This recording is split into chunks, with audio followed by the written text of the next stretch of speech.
Chapter 1. Before lunch, Jack and Annie were walking home from the grocery store. Jack's pack was heavy. It held a big jar of peanut butter and a loaf of bread. "Are you going to have a peanut butter and jelly sandwich?" said Annie. "Or a peanut butter and honey sandwich?" Jack started to answer but stopped. "Oh, man," he whispered. "What is it?" said Annie. "Look at that," said Jack. He pointed to the edge of the far-cracked oat, and the shadow stood a small, delicate animal. It looked like a teeny deer. "It's a sign," whispered Annie. "Remember when you saw the rabbit? He was a sign of the Wild West." The deer-like creature leaped into the oat. Jack and Annie didn't stop to think.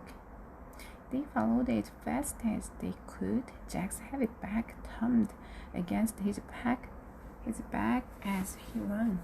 Finally, they stopped and looked around. "Where did she go?" he said. "I don't see her," said Annie. "Oh, wow," said Annie. She pointed up. There was a MTH. It was shining in the noon sun. At the top of the tallest tree in the oat, its rope ladder swayed in the shadow below. "Where's Morgan?" said Annie. Morgan Le Fay wasn't waving at them from the window. She wasn't even at the window. "I don't know. Let's go up," said Jack. They climbed the ladder and went into the treehouse.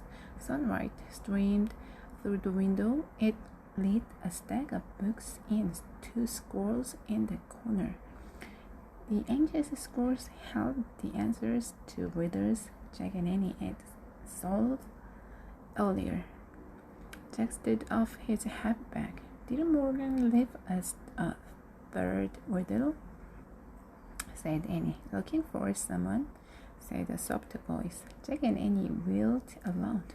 "Morgan," said Annie. Morgan Le Fay had appeared out of now here.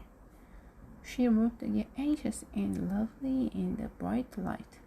"Do you still want to become master librarians?" she asked Jack and Annie. "So you can help me in my work?" "Yes," they said together. "Wonderful," Morgan said.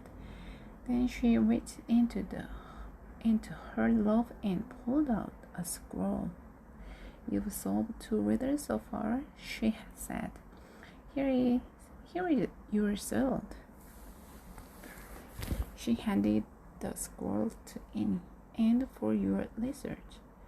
She pulled a book out from her loft and handed it to Jack. The book's cover said "A Plains of Africa." "Africa?" said Jack. "Oh man, I've always wanted to go here." He opened the book. He and Annie stared at a picture. It shadows hordes of zebras, tall giraffes, big animals with horns, and teeny deer-like creatures. "Hey, that's the animal that led us here," said Annie. "A Thompson gazelle, I believe," Morgan said. "Where are the lions?" said Jack. "You'll find out," said Morgan. Maybe we need to plan this trip," said Jack. Morgan smiled. "No, go ahead. Make your wish now." Annie pointed at the picture. "I wish we could go there," she said. "Be careful," said Morgan. "Just keep an eye out." "For what?" said Jack. "The lions, of course," she said. "Wait," said Jack. Too late. The wind had started to blow. The treehouse had started to spin. Jack squeezed his eyes shut. The treehouse spun faster and faster. Then everything was still, absolutely still.